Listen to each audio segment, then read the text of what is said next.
Boa tarde, quer dizer, boa tarde já aos amigos que estão nesse momento ao Facebook ou que possam ver esse vídeo depois. É,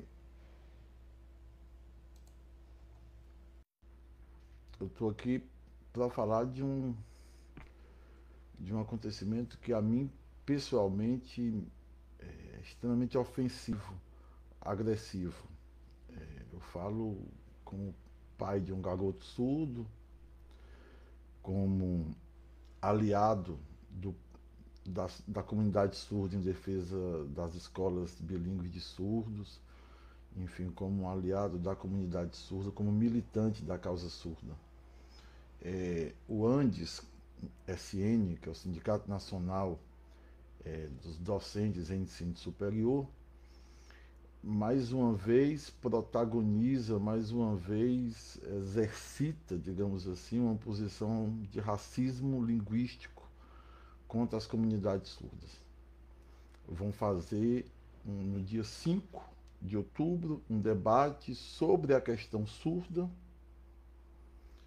com a participação de nenhum surdo, nenhuma surda. Cinicamente, esse pessoal anuncia o debate da seguinte forma: no dia 5 de outubro, o Andes SN realizará uma live com o objetivo de ampliar o combate ao capacitismo, iniciando um debate importante sobre as questões e lutas emergentes da comunidade surda, com a comunidade surda, fazendo alusão a datas importantes de reconhecimento, luta e resistência. Combate ao capacitismo em língua portuguesa, sem presença de Libras. Combate ao capacitismo sem a participação de nenhuma surda, de nenhum surdo. Hoje no Brasil são centenas de professores universitários surdos, boa parte filiados às seções sindicais do Andes. São 55 doutores surdas e surdos, 220 mestres, doutoras, surdas, mestres, 220 mestres, surdas e surdos, que atuam nos institutos federais, nas universidades federais, em sua grande maioria. O Andes SN vai fazer um debate para ampliar o combate ao capacitismo, dizendo: não, nós vamos combater o capacitismo, mas os surdos não têm capacidade de participar desse debate. É isso que está sendo dito quando cinicamente fala, perdão, eu realmente estou muito enfurecido. Cinicamente, esse pessoal fala em combate ao capacitismo e considera que não é necessário convocar, convidar nenhum surdo para participar do debate sobre a questão surda. Agora, isso é continuidade de um racismo linguístico que vem de antes. Há algumas semanas atrás, os surdos conquistaram uma vitória histórica, pelo qual eles lutavam há pelo menos desde 1999, quando pela primeira vez foi formulada essa proposta, que é a criação na LDB de uma modalidade de ensino específica, educação bilíngue de surdos, que retira a educação de surdos da educação especial e considera que a educação de surdos é linguístico-cultural, porque o que caracteriza o surdo não é a falta de audição, isto é, um conceito médico disciplinar. O que caracteriza o surdo é o uso específico de uma língua, espaço visual, gesto visual, que é a língua de sinais. Portanto, os surdos têm uma língua própria, assim como mais de 200 comunidades indígenas têm uma língua própria. Os surdos têm uma cultura própria, porque quem tem uma língua própria tem uma cultura própria, tem uma forma de memória própria, tá certo? Assim como as centenas de quilombos ou de comunidades quilombolas no país. Portanto, a luta é para retirar da educação especial e criar uma modalidade própria. Depois de dezenas de décadas, né, dezenas de anos de luta, as comunidades surdas conquistaram isso. O que faz o Andes Nacional lança uma nota dizendo que as escolas de surdos são segregadoras. O Andes Nacional consultou algum professor surdo de alguma universidade federal que é algum professor surdo filiado a alguma seção sindical para discutir isso. O Andes Nacional procurou a FENES, Federação Nacional de Educação e Integração de Surdos, para discutir isso? Não.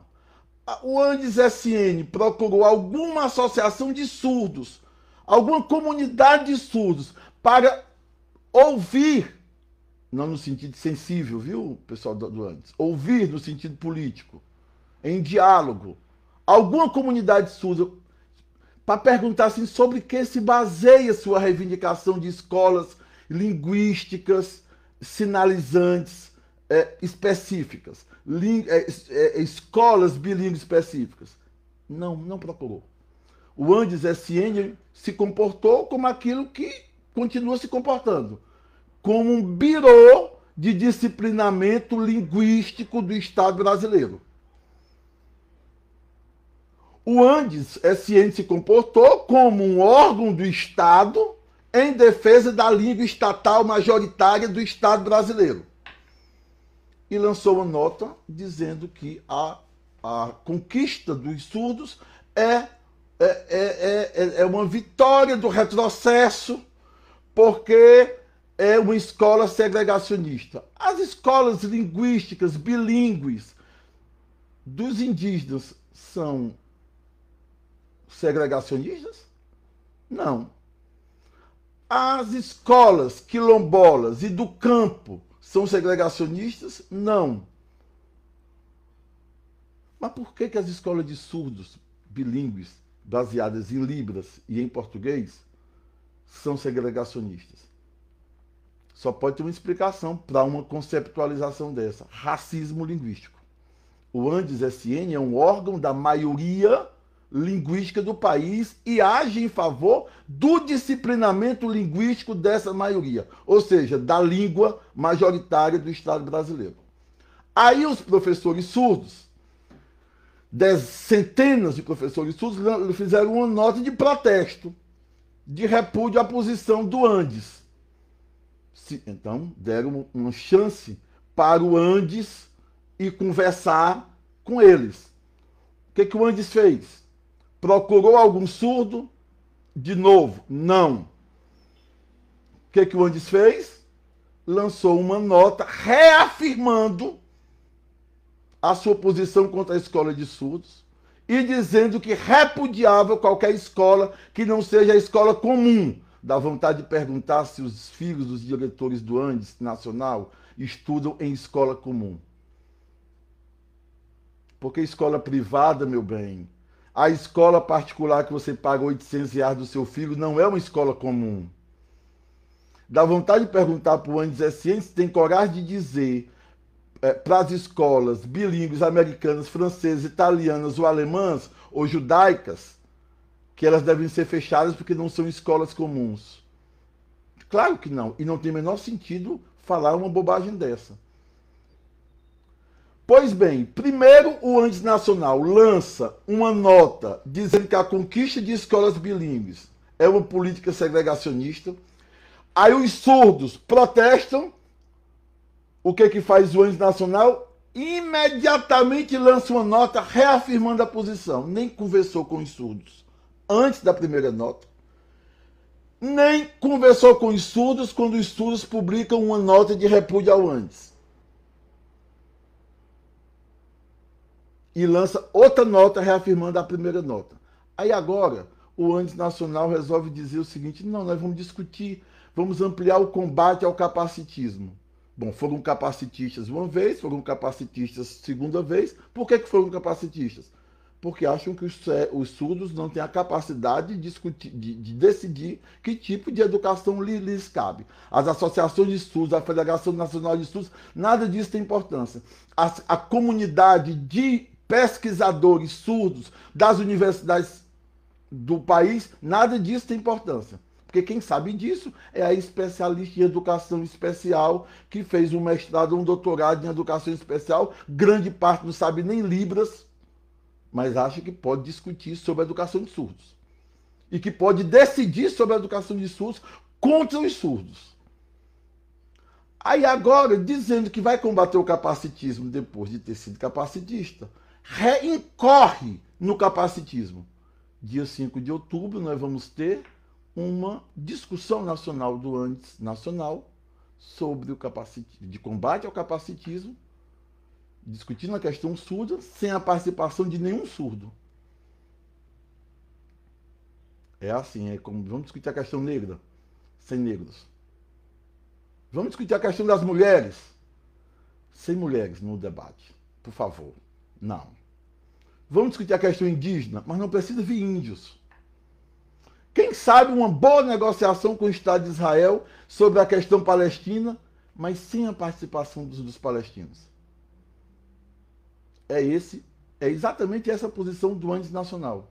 Reafirma, em um mês, em menos de um mês, sei lá, eu acho que é menos de um mês, 3 atos de racismo linguístico absolutamente coerentes entre si, do Andes Nacional contra os surdos. É isso, gente. Eu só vim falar, inclusive, desse jeito, meio afetado, ou muito afetado, porque realmente eu estou enfurecido. É ofensivo, sabe? É uma agressão, é uma ofensa, é a tentativa de humilhar. Não, a gente vai debater sua conversa, nós vamos discutir sobre a questão. Vamos, mas vocês não entram, não. São barrados na entrada. Dá vontade de dizer assim, bom, é esse pessoal que organiza o sistema Gulag, né? Que organizou o sistema Gulag. É isso, pessoal. Obrigado, viu, pela atenção.